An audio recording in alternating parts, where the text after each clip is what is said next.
Hello guys, मैं हूं रवि। स्वागत है आपका अपना यूट्यूब चैनल साइंस गुरु रवि में। गाइज, आज हम डिस्कस करने वाले हैं जनरल साइंस का एक इम्पोर्टेंट टॉपिक विटामिन बी3 के महत्वपूर्ण प्रश्न। गाइज, इस वीडियो में लिए हुए सभी क्वेश्चन इम्पोर्टेंट व सिलेक्टेड है। यह वीडियो सभी प्रतियोगी परीक्षाओं के लिए इम्पोर्टेंट है। गाइज, प्लीज वीडियो को स्किप मत करना, एंड तक बने रहना। अब करते हैं आज की क्लास स्टार्ट।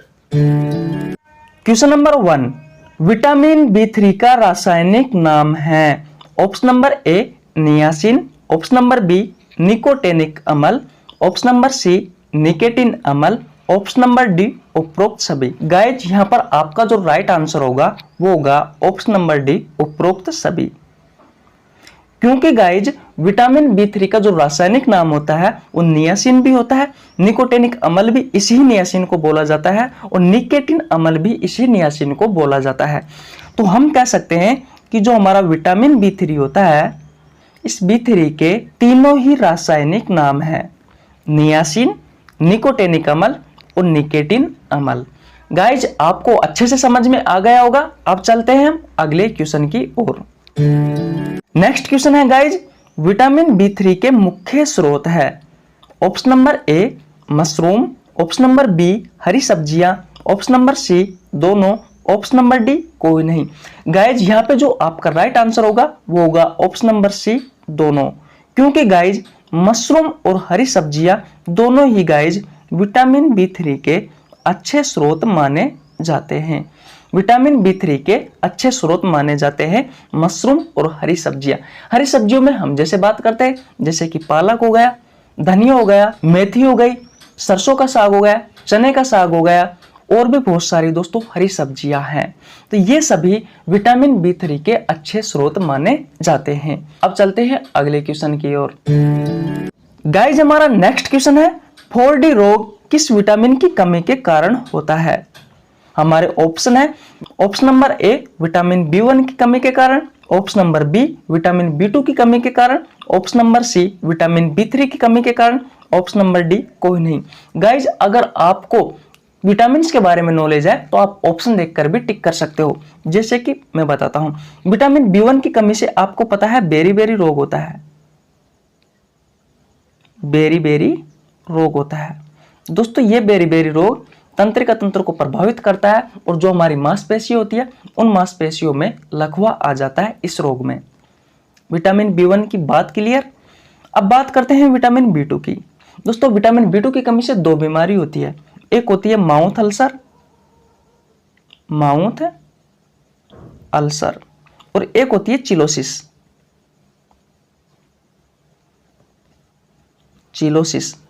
माउथ अल्सर में क्या होता है गाइस, हमारे मुंह व होठों पे छाले पड़ जाते हैं। जबकि चिलोसिस में क्या होता है, हमारे जीभ में पहले छाले पड़ते हैं, हमारी जीभ लाल हो जाती है, कुछ समय पश्चात गाइज हमारे जीभ में काले धब्बे पड़ने लग जाते हैं। यह बीमारी है गाइज चिलोसिस। तो विटामिन बी1 और विटामिन बी2 की कमी के कारण होने वाले रोग आपको अच्छे से समझ में आ गए होंगे। अगर नहीं आए तो दोस्तों, मैंने विटामिन पर बहुत सारी वीडियो बना रखी है, आप हमारे चैनल पर जाकर उन वीडियो को देख सकते हो। अब बात करते हैं गाइज विटामिन बी3 की। तो दोस्तों, ऑप्शन मैंने ए क्लियर कर लिया, बी क्लियर कर लिया। दोस्तों, डी तो आपका ऑप्शन होने वाला ही है नहीं है। तो गाइज, आपका जो राइट आंसर होगा वो होगा विटामिन बी3। दोस्तों, विटामिन बी3 की कमी के कारण 4D रोग होता है। इस 4D रोग को एक अन्य नाम से भी जाना जाता है, वह नाम है दोस्तों पेलेग्रा। क्या नाम है? पेलेग्रा। दोस्तों, इस पेलेग्रा में 4 बीमारी होती है, चारों ही बीमारी हमारे अंग्रेजी वर्णमाला के डी से स्टार्ट होती है। इस कारण इसे 4D रोग भी कहा जाता है। इस कारण इस रोग को 4D रोग भी कहा जाता है। यहां तक बात क्लियर है। कौन कौन सी बीमारी है जो डी से स्टार्ट होती है, वो दोस्तों मैं इन क्वेश्चनों में डिस्कस करने वाला हूं। क्वेश्चन आपको अच्छे से समझ में आ गया होगा। अब चलता हूं अगले क्वेश्चन की ओर। नेक्स्ट क्वेश्चन है गाइज, 4D रोग का अन्य नाम है। Option number A pellagra, option number B beri, option number C rickets, option number D cheilosis. Guys, मैंने अभी डिस्कस किया था 4D रोग का अन्य नाम क्या बताया था, पेलेग्रा। क्या बताया था गाइज? पेलेग्रा रोग बताया था। इस पेलेग्रा में मैंने यह भी बताया था कि अंग्रेजी वर्णमाला के डी से स्टार्ट होने वाले 4 रोग हम पढ़ते हैं। तो दोस्तों, आपका राइट आंसर कौन सा हो जाएगा? Option number A pellagra. जबकि दोस्तों ऑप्शन नंबर बी की बात की जाए तो बेरी अभी अभी मैंने पिछले क्वेश्चन में बताया था कि विटामिन B1 की कमी के कारण होता है। इसमें मांसपेशियों में लकवा जाता है, तंत्रिका तंत्र को प्रभावित करता है। रिकेटस की बात की जाए गाइज तो रिकेटस विटामिन डी की कमी से होने वाली एक बीमारी है। रिकेटस विटामिन डी की कमी से होने वाली एक बीमारी है। यह बीमारी अधिकांश बच्चों में देखने को मिलती है। गाइज इस बीमारी में बच्चों की हड्डियां कमजोर हो जाती है। तो ऑप्शन नंबर सी रिकेटस आपको अच्छे से समझ में आ गया होगा। ऑप्शन नंबर डी की बात करते हैं चिलेसिस की। दोस्तों ये विटामिन B2 की कमी के कारण होने वाली बीमारी है। इस रोग में क्या होता है, हमारी जीभ पहले लाल होती है, कुछ समय पश्चात दोस्तों काले धब्बों में कन्वर्ट हो जाती है। तो गाइज आपका राइट आंसर कौन सा हो गया, ऑप्शन नंबर ए पेलेग्रा। अब चलते हैं अगले क्वेश्चन की ओर। गाइज नेक्स्ट क्वेश्चन है विटामिन B3 घुलनशील होता है। ऑप्शन नंबर ए जल में, ऑप्शन नंबर बी वसा में, ऑप्शन नंबर सी दोनों में, ऑप्शन नंबर डी कोई नहीं।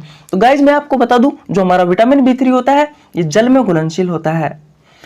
जबकि दोस्तों ऑप्शन नंबर बी की बात की जाए तो ऑप्शन नंबर बी में दोस्तों विटामिन के, विटामिन ई, विटामिन डी और विटामिन ए ये सभी वसा में घुलनशील होते हैं। जबकि जल की बात की जाए गाइज तो जल में विटामिन बी और दोस्तों जितने भी विटामिन के टाइप है B1, B2, B3, B5, B6, B7, B9, B12 दोस्तों ये सभी जल में घुलनशील होते हैं। और इसके अलावा गाइज विटामिन सी भी जल में घुलनशील होता है। तो ये क्वेश्चन भी एग्जाम में देखने को मिल जाता है। बहुत अच्छा क्वेश्चन है, इंपॉर्टेंट है, आप स्टार लगा सकते हो। अब चलते हैं अगले क्वेश्चन की ओर। गाइज अगला क्वेश्चन है निम्न में से कौन सा रोग त्वचा में संक्रमण से संबंधित है। अगला क्वेश्चन है गाइज आपका निम्न में से कौन सा रोग त्वचा में संक्रमण से संबंधित है। Option number A dermatitis, option number B dementia, option number C diarrhoea, option number D उपरोक्त सभी। गाइज मैंने बताया था कि पेलेग्रा जो बीमारी होती है उस पेलेग्रा को 4D भी कहा जाता है। दोस्तों डी से स्टार्ट होने वाली 4 बीमारी है। नंबर 1 है डर्मेटाइटिस, नंबर 2 पर है डायमेंशिया, नंबर 3 पर है डायरिया और नंबर 4 पर है दोस्तों डेथ। अगर आपको बहुत समय तक पेलेग्रा जैसी खतरनाक बीमारी हो जाएगी तो दोस्तों आपकी डेथ भी हो सकती है। तो ये डी से स्टार्ट होने वाली ये 4 बीमारियां हैं, आपको अच्छे से समझ में आ गई होगी। अब दोस्तों इन बीमारियों में क्या क्या होता है वो भी मैं आपको बता देता हूं। सबसे पहले हम बात करते हैं गाइज डर्मेटाइटिस की। डर्मेटाइटिस में क्या होता है, हमारी जो अंगुली होती है गाइज, हमारी जो अंगुली होती है इन अंगुलियों के बीच में खतरनाक खुजली होती है। ये त्वचा पे संक्रमण को फैलाती है। इस बीमारी में क्या होता है, त्वचा पर संक्रमण होता है। डर्मेटाइटिस आपको अच्छी समझ में आ गई होगी। उसके बाद में डायमेंशिया की बात करते हैं। डायमेंशिया जो बीमारी होती है दोस्तों इसमें हमारी जो याददाश्त होती है याददाश्त चली जाती है। याददाश्त क्या होता है दोस्तों, इसमें चली जाती है। दोस्तों इसके बाद में डायरिया की बात कर लेते हैं। डायरिया में क्या होता है दोस्तों, पाचन तंत्र को प्रभावित करती है ये बीमारी। और दोस्तों इसमें हमें उल्टी और दस्त खतरनाक तरीके से आने लग जाते हैं। और दोस्तों नंबर 4 पर थी हमारी डेथ। तो अगर आपको बहुत दिनों तक दोस्तों ये पेलेग्रा बीमारी होती है तो आपकी मृत्यु भी हो सकती है। चारों बीमारी आपको अच्छे से समझ में आ गई होगी। दोस्तों मैंने इन चारों बीमारियों पर अलग अलग क्वेश्चन लिए हुए हैं जो कि आपके सामने कुछ इस प्रकार हैं। मैंने इस क्वेश्चन में पूछा है कि निम्न में से कौन सा रोग त्वचा पर संक्रमण से संबंधित है। ऑप्शन नंबर ए डर्मेटाइटिस आपका राइट आंसर हो जाएगा, क्योंकि दोस्तों मैंने बताया था कि हमारी अंगुलियां होती है, हमारी जो अंगुलियां होती है इस अंगुलियों के बीच में दोस्तों खुजली चलती है खतरनाक तरीके से और ये हमारे त्वचा पर संक्रमण के कारण होता है। तो आपका राइट आंसर कौन सा हो जाएगा, ऑप्शन नंबर ए डर्मेटाइटिस। अब चलते हैं अगले क्वेश्चन की ओर। गाइज हमारा अगला क्वेश्चन है निम्न में से किस बीमारी में आपकी याददाश्त चली जाती है। Option number A dermatitis, option number B dementia, option number C diarrhoea, option number D उपरोक्त सभी। दोस्तों अभी मैंने पिछले क्वेश्चन में डिस्कस किया था जो हमारा डायमेंशिया होता है इसमें क्या होता है, हमारी जो याददाश्त होती है ये चली जाती है। आपको अच्छे से समझ में आ गया होगा डायमेंशिया क्या होता है, इसमें हमारी याददाश्त चली जाती है। अब चलते हैं गाइज अगले क्वेश्चन की ओर। गाइज आज का हमारा अंतिम क्वेश्चन है निम्न में से किस बीमारी में पाचन तंत्र प्रभावित होता है। Option number A dermatitis, option number B dementia, option number C diarrhoea, option number D उपरोक्त सभी। गाइज आपका जो राइट आंसर होगा वो होगा option number C diarrhoea. Diarrhoea बीमारी में दोस्तों पाचन तंत्र प्रभावित होता है। इसके साथ ही में दोस्तों हमारे उल्टी भी आती है और दोस्तों उसके साथ में हमें दस्त भी लगते हैं। तो दोस्तों आपको अच्छे से समझ में आ गया होगा चारों बीमारियां।